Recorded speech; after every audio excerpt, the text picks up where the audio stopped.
Alright, what's going on YouTube? We're back again with another video today. And in today's video we're going to talk about the best time to ride.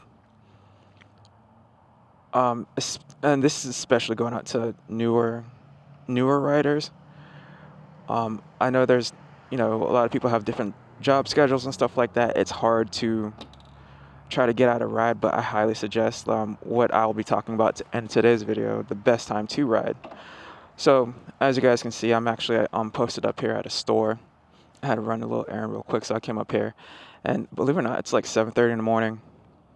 Let's see, yeah, it's like 7:25 in the morning, and it's pretty busy, but it's only busy because I saw some people in bathing suits and whatnot. There's a spring around here, so people try to get there early. But anyways, so typically this parking lot is slam packed full throughout the whole entire day. But yeah, let's go ahead and get started and start rolling down the road. The reason why, well, with it being Sunday and it's like 7:30 in the morning, this is probably one of the best. Well, actually, it's literally one of the best and worst times to ride. I'll start with the worst time. It's actually a little story that I was told, and it stuck with me for the last 30 years. It's ridiculous. So we had to do a drug and alcohol test where it was an actual physical class in class. And so the guy told us a story of like, don't ever drive on Wednesday nights, Sunday mornings, and I want to say Sunday evenings too, but it was mainly Wednesday nights and Sunday mornings. And we were like, why would we not want to drive during that time? Because like Sunday mornings, this is really nothing out there. So basically,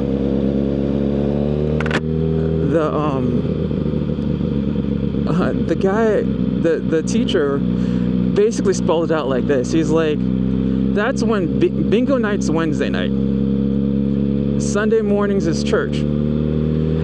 Those are the two hot days for when little old ladies drive their vehicles to and from somewhere other than to the grocery store, maybe once a week. So we were like, oh my God, you're right. And so we all had a good laugh on it. But yeah, that story has stuck with me for like 30 years. So like, just remember, Wednesday night's bingo night. That's when the old lady's out there driving. She has her hands, literally, she has a death grip on of 10 and 2. And she's looking straight ahead because she doesn't have enough neck movement to look in her mirrors all the time.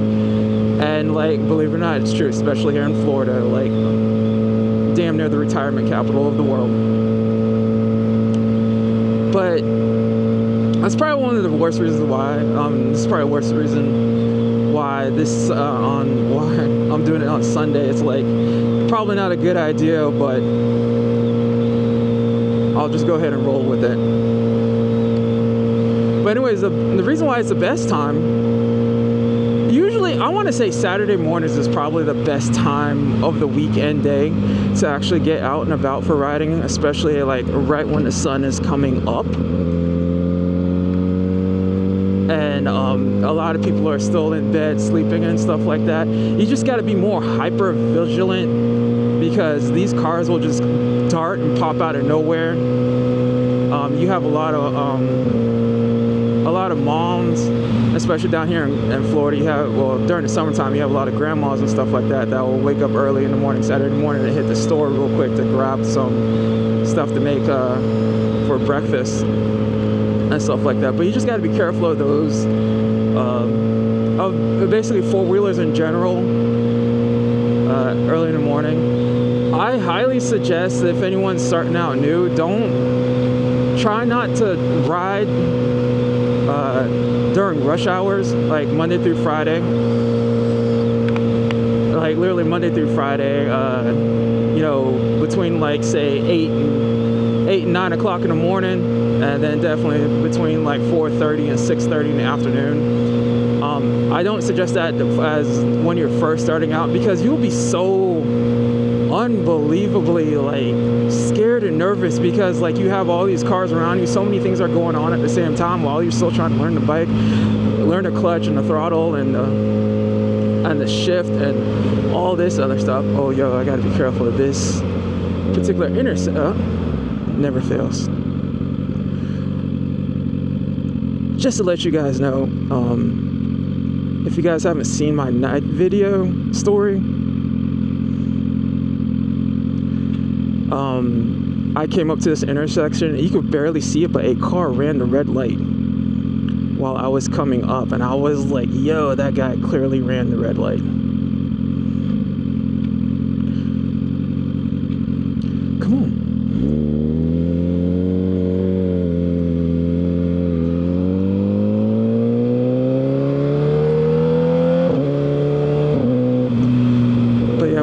But yeah, so like you just got to be super careful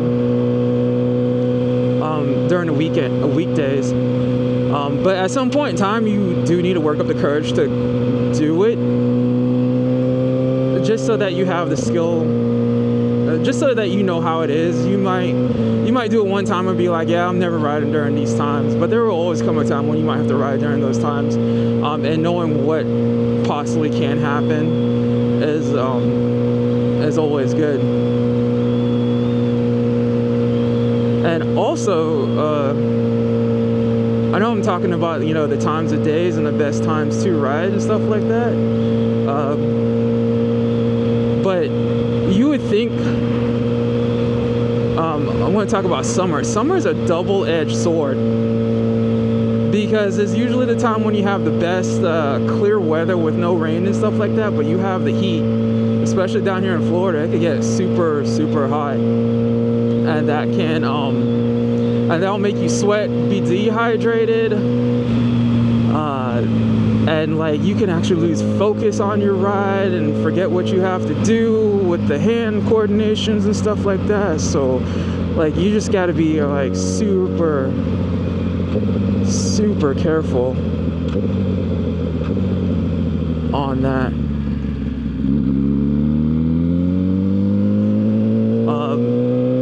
Probably the best time of the year to actually ride is probably closer around spring in Florida, which is literally like some parts of the country's summer, but spring and fall. That's if you're a new rider and you're wanting to learn to ride, I suggest those times of the year. And then if you're like in Central Florida and South, winter's actually good too. It's just super cold at times, but once the sun comes out, it's like you don't really feel the cold anymore. So that's actually another good time to ride also. And also certain events too, like 4th of July, like anything that has like big, huge events, holidays or something like that, Memorial Weekend, those are slightly dangerous.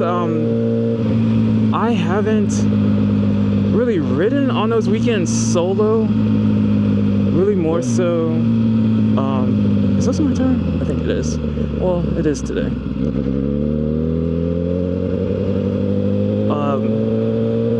Riding with a group, because riding with a group you can actually,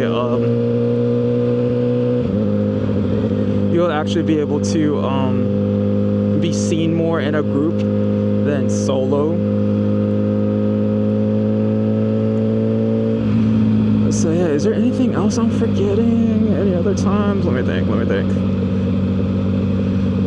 If you're going to do nighttime riding is a little bit tricky, because you think no traffic is the best time to ride, and then at the same time a lot of traffic is probably the worst time to ride. There's really no in between. It's one of those things that you're just going to have to do, because there's dangers in like say like 1 a.m. riding. Like you could be riding on the road and next thing you know, a flipping turtle or a black bear or a deer comes out of nowhere and like can take you out, because those are the times when they're out roaming about, because there's not a lot of engine noise from everything else. So I can honestly see like you being taken out like that. I've done it a couple of times. I've had to be like, I'm scanning the road more than I'm scanning when I'm like just regular daytime riding, because I'm so scared of like something like that just popping out of the bush, because some things comes out of nowhere.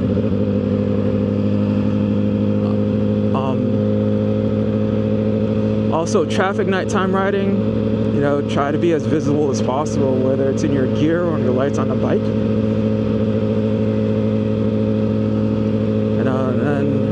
And that's pretty much it. I think I'm gonna go ahead and end this video here because I gotta get some gas, because did a long day yesterday and I totally forgot to put gas in before I got home. But yeah, if you guys like this video, make sure to hit that like button. Any new people out there, make sure to come in to subscribe. And if you guys have any comments or want to add anything to what I've suggested today, make sure to leave that comment down below. You know, we're all friends here. And also to the fellowship, I appreciate you. You guys do a great job of being who you guys are. And also to the real ones, we'll call you the 100, the real ones who sit there and they don't, who give positivity, good advice, and don't hate. I think I'll call you guys the 100. Y'all make sure to keep it 100. Really appreciate it. Appreciate y'all. But anyways, I'm out. Peace.